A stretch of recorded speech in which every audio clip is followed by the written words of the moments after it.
ভিয়েতনামের মাটিতে প্রীতি ম্যাচ খেলতে নেমে কঠিন বাস্তবতার মুখোমুখি হয়েছে বাংলাদেশ জাতীয় ফুটবল দল। হ্যাংডে স্টেডিয়ামে স্বাগতিকদের বিপক্ষে ম্যাচের শুরু থেকেই ছন্দহীন ছিল লাল সবুজের প্রতিনিধিরা। অভিজ্ঞতা, গতি ও পরিকল্পনায় এগিয়ে থাকা ভিয়েতনাম প্রথমার্ধে ম্যাচের নিয়ন্ত্রণ নিজেদের হাতে নিয়ে নেয়। শেষ পর্যন্ত ৩-০ গোলের বড় ব্যবধানে হার নিয়ে মাঠ ছাড়তে হয় বাংলাদেশকে।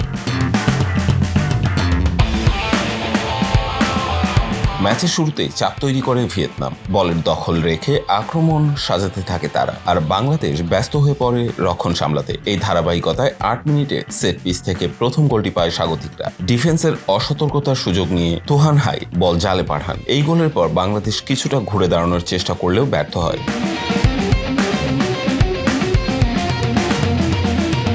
১৮তম মিনিটে আবারও সেট পিস থেকে বিপদে পড়ে বাংলাদেশ।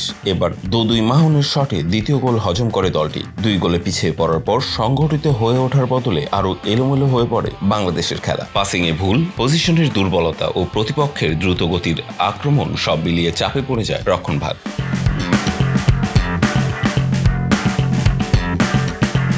প্রথমার্ধের শেষ দিকে সেই চাপ আরও স্পষ্ট হয়ে ওঠে। ৩৮ মিনিটে হাইলং এর দুর্দান্ত ব্যক্তিগত নৈপুণ্যে বক্সে ঢুকে ২ ডিফেন্ডারকে কাটিয়ে নিচু শটে তৃতীয় গোলটি করেন। গোলরক্ষক মেহেদী হাসানের কিছু ভালো সেভ থাকলেও রক্ষণভাগের দুর্বলতায় বিরতির আগেই ম্যাচ কার্যত বাংলাদেশের নাগালের বাইরে চলে যায়।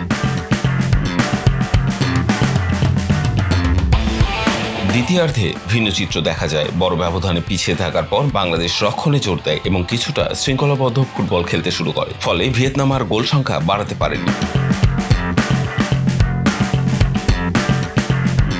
তবে আক্রমণ ভাগে কার্যকর কিছু তৈরি করতে পারেনি বাংলাদেশ। বদলি হিসেবে নামা শাহরিয়ার রিমন একবার লক্ষ্যে শট নিলেও তা প্রতিপক্ষের ডিফেন্ডাররা ঠেকিয়ে দেয়। হামজা চৌধুরী মাঝ মাঠে বল বিলি করার চেষ্টা করেন, কিন্তু ফাইনাল থার্ডে গিয়ে আক্রমণ ভেঙে পড়ে বারবার। সুযোগ তৈরি হলেও শেষ পর্যন্ত গোলের দেখা পায়নি দলটি। পুরো ম্যাচের পরিসংখ্যানে ভিয়েতনামই এগিয়ে ছিল। বল দখল, আক্রমণ সৃষ্টি ও শট নেওয়ার ক্ষেত্রেও তার স্পষ্টভাবে আধিপত্য দেখায়। অন্যদিকে প্রবাসী ফুটবলারদের অন্তর্ভুক্তি নিয়ে যে প্রত্যাশা তৈরি হয়েছিল তা এই ম্যাচে পূরণ হয়নি। দলগত সমন্বয়ের অভাব এবং ম্যাচ ফিটনেসের ঘাটতি চোখে পড়ে স্পষ্টভাবে।